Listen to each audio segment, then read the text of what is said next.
Hello, we're here now with Abla Abdel Latif. Welcome, Abla. Abla is the Executive Director and Director of Research at the Egyptian Center for Economic Studies. She has also been, for a long time, a professor of economics at the American University of Cairo, and she has been selected for a lifetime research fellow at the Economic Research Forum, ERF. So Abla has a lot of experience in the economic field. She's a renowned Egyptian economist, and we would like to ask her a few questions on actually one of the most ambitious economic projects that Europe has launched recently, which is the Global Gateway. So 3 years after its launch, the Global Gateway, we were saying it's probably more of a project on the paper than in reality. And it is often seen as an attempt from the European side to counterbalance China's BRI, the Belt and Road Initiative, of course. Egypt, so here I come to the question, Egypt is a pillar of the BRI and is also a new member of the BRICS and is also a crucial partner to Europe. In your view, is the Global Gateway the right instrument to promote EU-Egypt partnership, and how and to what extent is it consistent with the BRI? First of all, thank you very much. It's a pleasure to be here, and it's a pleasure, always a pleasure to work with ISP. Your question is actually very, very interesting, and it's a complex question. It has many dimensions. The first one being that the EU seems to be looking at the Global Gateway as if it's a substitute for the BRI by the Chinese. So they're trying to replace the Chinese engagement in Egypt, actually, and also in Africa. And for me, the answer to that question is that these are two different models. They are not competing with each other at all, even though they have similar line of objectives, a focus on infrastructure, digital transformation, etc. But one of them is very old, 10 years old, which is the BRI. The Global Gateway is something that's actually quite new, only 3 years old. And it is based on a number of countries working together, while the Chinese model is only one country. As big as it is, it's as big as the whole continent, actually.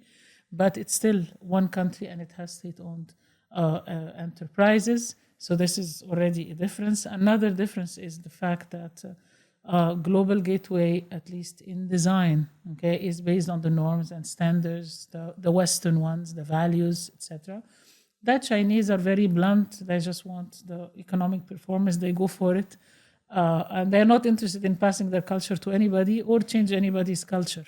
So they don't care about democracy or human rights or anything along those lines. So they are actually quite different. This is my first point. My second point is that in reality, on the ground, both of them are actually more rhetoric than actual. Okay, and so I agree with you. On paper, it's a design.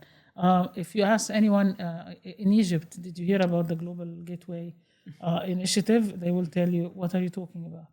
Okay. They know about the BRI, though. Well, no, the BRI, they would know. Okay, Okay, exactly. all right. Exactly what it means is something else. But for the European one, literally, we're talking about EU partnership with Egypt, but we're not talking about Global Gateway. And this is actually the thing that is different.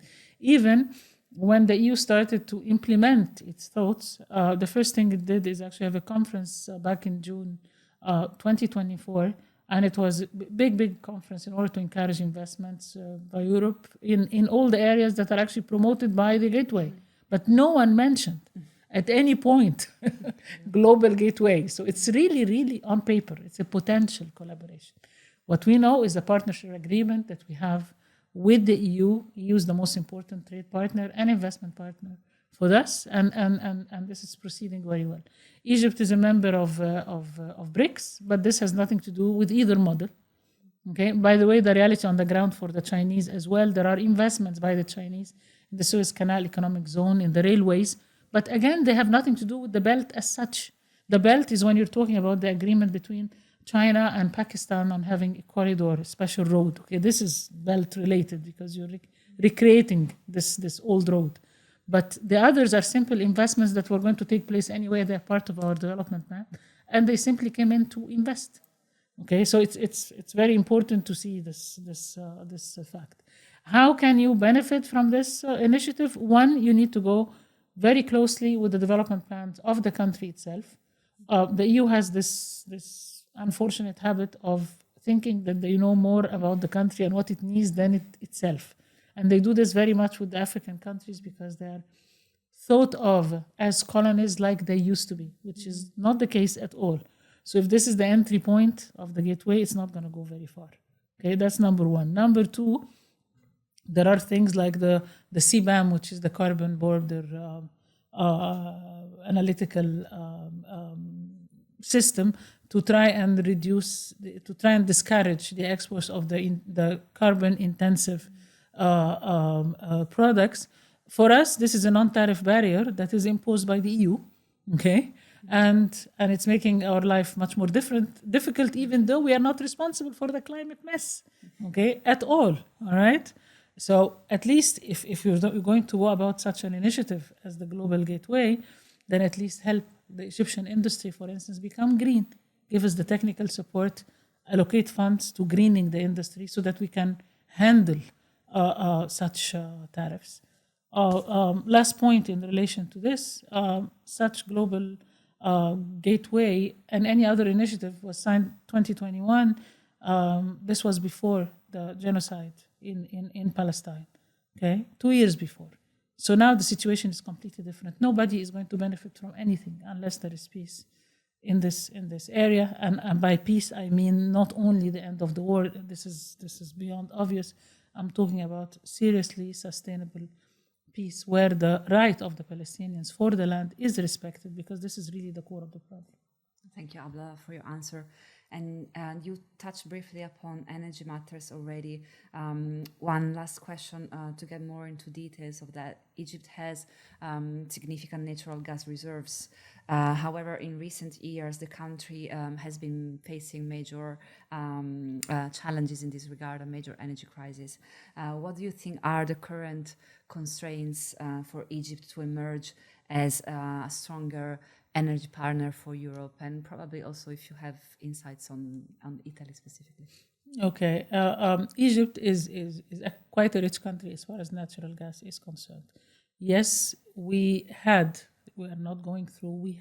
actually a crisis. It was an economic crisis. We've had debt issues. We've had reduction in our credit rating, macroeconomic stability problems. All of this has put a lot of pressure on our revenues from foreign exchange, okay, which were badly needed in order to pay the debt on time, the debt dues on time. So it reflected immediately on the energy sector, because the natural gas, which was meeting the local consumption for producing electricity, was actually directed to export in order to provide the needed revenues. And this is how the crisis emerged. But this is actually a temporary situation. We're over that. Starting this year, I mean, if you follow any of Egypt's news, we signed a new agreement with the IMF, and we had new investments, and the debt pressure is a lot less. And in addition to this, two things: we are taking very seriously the green transition as far as energy production is concerned. So we are starting to use the solar energy to feed the national grid, and not only the natural gas. And this means that very soon the problem is going to disappear altogether, especially with our new productions of very serious investments of green hydrogen in the economic zone. Okay, so this is the context. So it was a temporary situation, and you cannot judge Egypt's potential as a strong energy partner to Europe on the basis of a temporary situation. Okay. You assess it on the basis of the permanent situation. And Egypt is actually quite strong in this area. This does not mean that we don't need the help of the EU, or we don't need the global gateway there. We need the global gateway because we need investments in the infrastructure, okay? Extra storage space, more capacity building for the liquefied natural gas, okay? These are internal constraints where investments by Europe can be very helpful. And also equally important are the external constraints, because foreign investment is actually being discouraged from the whole region. Again, for the very same reason, because of the war and because of the lack of stability. So we need very badly, very, very badly, a united Europe, a strong Europe, okay, that can take its leadership in the world, okay, and actually restore rights in the region, irrespective of what Israel is doing or what the US is doing. So I hope that that the Global Gateway can help with that. Thank you, Abla, for your answers and for your time. It's really appreciated. Thank you. Thank you so much. Ok, se volete registrare saluto di 10 anni. See, they ask since it's the 10th edition of the Med Dialogue, so they are putting together a video with. See, I say something about 10th edition? Yes. Okay. Something nice about Med. Okay, I will say something beautiful about Med. Exactly. Over there. I think you have to look over there. I look over there. Okay.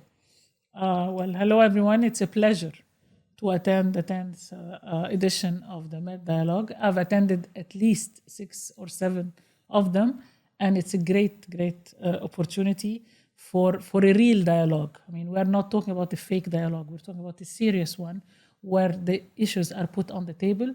It took a lot of guts, in my opinion, from the Ministry of Foreign Affairs in Italy and from ISPI to arrange this particular one, okay, because the timing is actually very difficult. And despite that, all the questions that are raised are the correct questions and the fair ones. Med is not hiding behind any ideology or any fake thoughts. It's actually putting the questions that people think of, that people are feeling in the street, okay, when they talk about the Gaza situation, and actually it's a Palestine situation, and when they talk about the change that needs to take place. So I strongly salute the efforts of ISPI and the efforts of Med in its 10th edition, and I have to salute special thanks for my very good friend Paolo Magri and Antonio, because they're very close friends, so I have to thank them.